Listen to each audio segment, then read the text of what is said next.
அந்த 8வது மாசம் மாம்சம் தோற்கும், ஆவி ஜெயிக்கும்.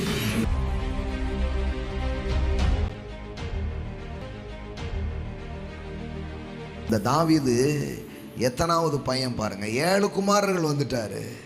இப்ப பாருங்க, பின்பு சாமுவேல் ஈசாயை பார்த்து, கர்த்தர் இவர்களில் ஒருவனையும் தெரிந்து கொள்ளவில்லை என்று சொல்லி, இவ்வளவுதானா அப்படின்னு என்ன பண்றாங்க, கேட்குறாங்க.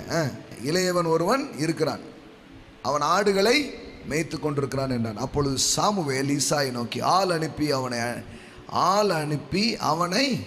அழைப்பி, அவன் இங்கே வருமட்டும் நான் பந்தி இருக்க மாட்டேன் என்றான். எல்லாம் சொல்லுங்க, தாவீது. ஆமென். யோசித்து பாருங்க, இவனுடைய பெற்றோர் இவனை தள்ளி ஆடு மேய்க்கிறதுக்கு அனுப்பிட்டாங்க. ஆனால் ஆண்டவர் அரசால் அழைக்கிறார். மனிதர்கள் உங்களுக்கு ஒரு போஷனை கொடுத்து எங்கேயாவது உங்களை அடைச்சி வைக்கலாம். ஆனால் இந்த 8வது மாதம் நான் உங்களுக்கு சொல்கிறேன், கர்த்தர் உங்களுக்கு வச்ச அழைப்பை, கர்த்தர் உங்களுக்கு வச்ச நோக்கத்துக்கு நேராக, கர்த்தர் உங்கள் மேலே வச்ச திட்டங்களுக்கு நேராக, கர்த்தர் உங்களுக்கு வைத்த தீர்மானத்துக்கு நேராக ஒரு அழைப்பு உங்களுக்கு வருகிறதை நீங்கள் பார்ப்பீர்கள்.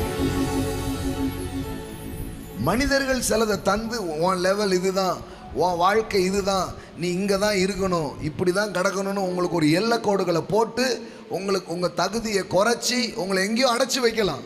ஆனால் நான் சொல்கிறேன், தேவனுடைய அழைப்பு தெரிந்து கொள்ளுதல் உங்கள் வாழ்க்கையில் வரும் பொழுது நீங்கள் எங்கே கடந்தாலும் அப்படியே தூக்கி உங்கள் ஸ்தானத்திலே நீங்கள் வைக்கப்படுவீர்கள், உங்கள் நிலையிலே நீங்கள் வைக்கப்படுவீர்கள்.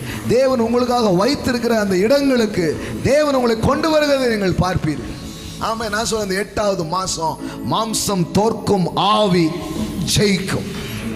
மனித திட்டங்கள் தோற்கும், தேவ திட்டங்கள் உங்கள் வாழ்க்கையில் நிறைவேறுகிற ஒரு மாதமா இருக்கும்.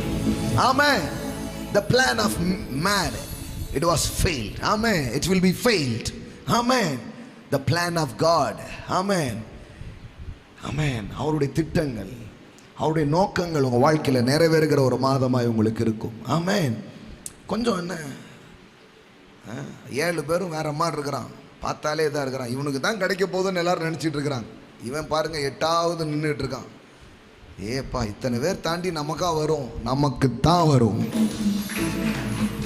உனக்காக தேவன் வைத்ததை ஒருவனும் எடுக்க முடியாது. ஆமென். உங்களுக்குன்னு கடவுள் வச்சிருக்கிற ஆசீர்வாதத்தை, அந்த ஆசீர்வாதத்துக்கு நீங்க எங்கே தூரமா இருந்தா கூட அழைச்சி உங்க கையில கொடுக்கப்படும், கூப்பிட்டு உங்கள் கரங்களில் தரப்படும். உங்களுக்கு மெயில் வரும், இன்விடேஷன் வரும், இயேசுவின் நாமத்தினாலே அழைக்கப்படும், கால் வரும், ஆட்கள் வருவார்கள். ஆமென்.